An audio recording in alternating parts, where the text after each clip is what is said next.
નમસ્કાર. ચાલો આજે વાત કરીએ ગુજરાતના ઇતિહાસના એક એવા અદ્ભુત પ્રકરણની જેણે ફક્ત લોકોની શ્રદ્ધા જ નહીં પણ આખા સમાજને એક નવી દિશા આપી. આ છે ગુજરાતના સંતોની ગાથા, એક એવી ક્રાંતિ જેણે સદીઓ સુધી પોતાની છાપ છોડી છે. આ સવાલ આપણને વિચારતા કરી દે એવો છે નહીં? જરા વિચારો તો ખરા એ સમય વિશે, જ્યારે ધર્મ સામાન્ય માણસની સમજની બહાર હતો અને ઈશ્વર સુધી પહોંચવાનો રસ્તો જાણે કે અઘરા નિયમો અને કર્મકાંડોના જંગલમાં જ ખોવાઈ ગયો હતો. બસ આવી જ પરિસ્થિતિમાં એક નવી આધ્યાત્મિક ક્રાંતિના બીજ રોપાયા. તો ચાલો જરા એ સમયમાં પાછા જઈએ.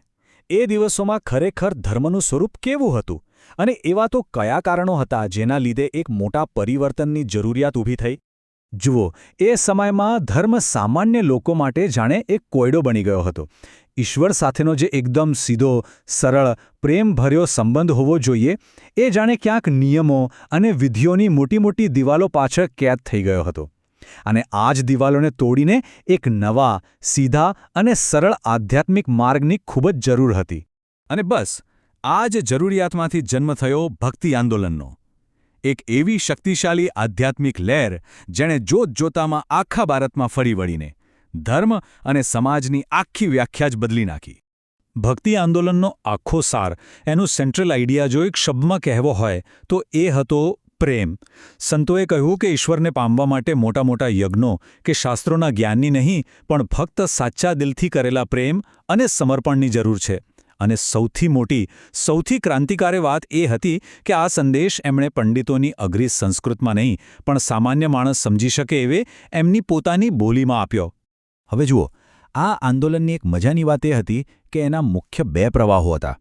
એક હતો સગુણ ભક્તિ, જે રામ, કૃષ્ણ જેવા ઈશ્વરના સાકાર સ્વરૂપને પૂછતો, અને બીજો હતો નિર્ગુણ ભક્તિ, જે માનતો કે ઈશ્વર નિરાકાર છે, એનો કોઈ આકાર નથી. રસ્તા ભલે જુદા જુદા દેખાતા હતા પણ મંઝિલ તો એક જ હતી: ઈશ્વર સાથે પ્રેમથી એકાકાર થવું. તો હવે ભારતભરમાં ફેલાયેલી આ લહેર જ્યારે ગુજરાતની ધરતી પર પહોંચી ત્યારે શું થયું? ચાલો હવે ખાસ ગુજરાતની વાત કરીએ, જ્યાં એવા મહાન સંતો થયા જેમણે આ આંદોલનને એક નવી જ ઊંચાઈ આપી. અને ગુજરાતની વાત નીકળે અને નરસિંહ મહેતાનું નામ ન આવે એવું તો બને જ નહીં. એ માત્ર એક મહાન કવિ કે કૃષ્ણ ભક્ત જ નહોતા, પણ એમના સમયના બહુ મોટા સમાજ સુધારક પણ હતા. તેમનું આ ભજન એ માત્ર કવિતા નથી પણ માનવતા અને નૈતિકતાનો સાર છે. આ પંક્તિઓ એટલી પ્રભાવશાળી હતી કે મહાત્મા ગાંધીએ એને પોતાના જીવનનો મંત્ર બનાવી લીધો. એ શીખવે છે કે સાચી ભક્તિ મંદિરમાં પૂજા કરવાથી નહીં પણ બીજાની પીડાને સમજવાથી અને એને દૂર કરવામાં છે. નરસિંહ મહેતાએ જે કર્યું ને એ એમના સમયમાં એક બહુ મોટી ક્રાંતિ હતી. વિચારો, જે જમાનામાં અસ્પૃશ્યતા ચરમસીમાએ હતી ત્યારે એ સમાજના કહેવાતા નીચલા વર્ગના લોકોના ઘરે જઈને એમની સાથે બેસીને ભજન ગાતા હતા. એમણે જાતિવાદમાં પાયા પર જ સીધો પ્રહાર કર્યો અને એમના પ્રભાતિયા એ તો આજે પણ ગુજરાતના ઘરે ઘરે ગવાય છે. નરસિંહ મહેતાના પ્રેમભર્યા માર્ગ પછી હવે વાત કરીએ ગુજરાતના એક અલગ જ મિજાજના સંતની, અખ્ખા ભગત. અખ્ખો એટલે તીખી પણ સચોટ વાણીથી સમાજના ધંભ પર પ્રહાર કરનાર એક જ્ઞાની સંત. એમના છપ્પા એટલે કે છ લીટીના ધારદાર કાવ્યો સમાજના દંભ પર સીધા ચાબખા મારતા. આ એક જ પંક્તિમાં જુઓ કેવી રીતે એમણે અંધશ્રદ્ધા અને દેખાદેખી પર કટાક્ષ કર્યો છે. એમનો સંદેશ એકદમ સ્પષ્ટ હતો: જ્ઞાન વગરની ભક્તિ નકામી છે.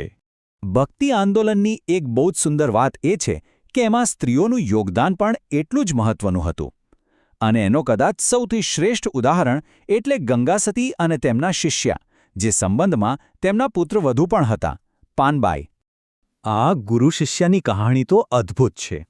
ગંગા સતીએ પોતાની શિષ્યા પાનબાઈને ભક્તિ અને જ્ઞાનનો ગહન માર્ગ બતાવવા માટે સતત 52 દિવસ સુધી રોજ એક નવા ભજનની રચના કરી. વીજળીને ચમકારે મોતીડા પરોવો પાનબાઈ જેવા એમના ભજનો આજે પણ ગવાય છે અને જીવન જીવવાની સાચી કળા શીખવે છે. તો અત્યાર સુધી આપણે જે વાત કરી એના પરથી એક વાત તો સ્પષ્ટ છે કે આ ભક્તિ આંદોલન માત્ર પૂજાપાઠ બદલવા માટે નહોતું. ના, આ તો એક ઊંડી અને વ્યાપક સામાજિક ક્રાંતિ હતી જેણે સમાજના મૂળભૂત માળખાને જ હલાવી દીધું. આ આંદોલનનો અસલી પ્રભાવ કેટલો ઊંડો હતો એ આ 4 મુદ્દાઓ પરથી સમજી શકાશે. આ સંતોએ માત્ર લોકોની પૂજા કરવાની રીત નહોતી બદલી, પણ એમની જીવવાની રીત અને વિચારવાની રીત પણ બદલી નાખી હતી. અને કદાચ ભક્તિ આંદોલનનો સૌથી મોટો અને શક્તિશાળી સંદેશ આ જ હતો કે ઈશ્વરના દરબારમાં તમારો જન્મ નહીં, તમારી ભક્તિ જોવાય છે. કબીર જેવા વણકર, રૈદાસ જેવા ચમાર અને આપણા ગુજરાતના દાસી જીવણ કે ત્રિકમ સાહેબ, આ બધા સંતોએ પોતાના જીવનથી સાબિત કરી દીધું કે ઈશ્વરની નજરમાં સૌ સમાન છે. આ આંદોલને અલગ અલગ ધર્મો વચ્ચે પુલ બાંધવાનું પણ કામ કર્યું. એનું એક મોટું ઉદાહરણ છે પ્રણામી સંપ્રદાય, જેણે હિન્દુ અને ઇસ્લામ ધર્મની સારી વાતોને ભેગી કરી. અને જુઓ, આ વાત કેટલી રસપ્રદ છે કે મહાત્મા ગાંધીના માતા પુતળીબાઈ આ જ સંપ્રદાયને માનતા હતા. એટલે ગાંધીજીમાં જે સર્વધર્મ સંભાવના સંસ્કાર આવ્યા એના મૂળ ક્યાંક અહીંયા પણ રહેલા છે. પણ આ સંતોનો વારસો શું ખાલી કવિતાઓ અને ભજનોમાં જ રહી ગયો? ના, બિલકુલ નહીં. એમનો અસલી વારસો તો સેવાની એક જીવંત પરંપરામાં આજે પણ ધબકી રહ્યો છે. ચાલો જોઈએ કે આ વારસો આજે પણ ગુજરાતમાં કેવી રીતે જીવંત છે. આ કોઈ ખાલી સૂત્ર નહોતું, આ એમના જીવનનો મંત્ર હતો. એમના માટે ભક્તિ એટલે મંદિરમાં બેસીને માળા ફેરવવી એટલું જ નહીં, પણ મંદિરની બહાર નીકળીને જરૂરિયાતમંદ માણસની સેવા કરવી. એમણે આધ્યાત્મિકતાને સામાજિક જવાબદારી સાથે જોડી દીધી. અને આ સેવા ભાવના આજે પણ એટલી જ જીવંત છે. વીરપુરનું જલારામ મંદિર, જ્યાં વર્ષોથી કોઈ ભૂખ્યું સૂતું નથી. નડિયાદનું સંતરામ મંદિર, જે દરેક આપત્તિમાં મદદ માટે સૌથી પહેલાં પહોંચે છે. બગદાણા અને સતાધાર જેવા બીજા અનેક સેવાધામો. આ બધા શું છે? આ એ જ સંતોના વારસાના જીવતા જાગતા પુરાવા છે. તો આ બધી ચર્ચા પછી અંતે એક સવાલ આપણી સામે આવીને ઊભો રહે છે. આટલો મહાન વારસો આપણને મળ્યો છે, પણ શું આપણે એને ખરેખર જીવી રહ્યા છીએ? આ સંતોએ જે સમાનતા, સેવા અને નિસ્વાર્થ પ્રેમના બીજ વાવ્યા હતા, એ આજે આપણા સમાજમાં કેટલા ઊંડા ઉતર્યા છે?